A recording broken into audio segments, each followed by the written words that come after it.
এই সূরা তাহা অত্যন্ত ফজিলতপূর্ণ একটি সূরা। এই সূরাটি অবস্থিত হচ্ছে 16তম পারায়। কততম পারা? জোরে বলেন না কেন? 16তম পারায় অবস্থিত। হাদিস শরীফে আছে, মুসনাদে দারিমির একটি হাদিসে বর্ণনা পাওয়া যায়, রাসূল আকরাম সাল্লাল্লাহু আলাইহি ওয়াসাল্লাম বলেন যে সূরা তাহা এবং সূরা ইয়াসিন, কয়টা সূরা? দুইটা। জোরে বলেন না কেন? কি কি সূরা?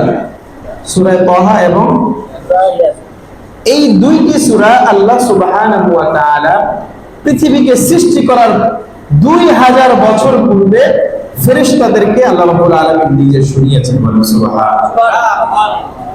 বাস্তব বললেন সুবহানাল্লাহ। কয় হাজার বছর পূর্বে?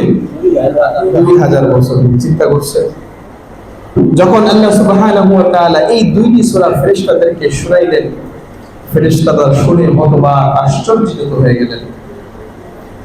তারা এতটা খুশি এবং এতটা চিত্তাকর্ষক হয়েছে, ফেরেশতারা সাথে সাথে বলতে শুরু করলো, এই দুইটি সূরা যেই উম্মতের উপর নাযিল হবে সেই উম্মত না জানে কত ভাগ্যবান। বলেন সুবহানাল্লাহ।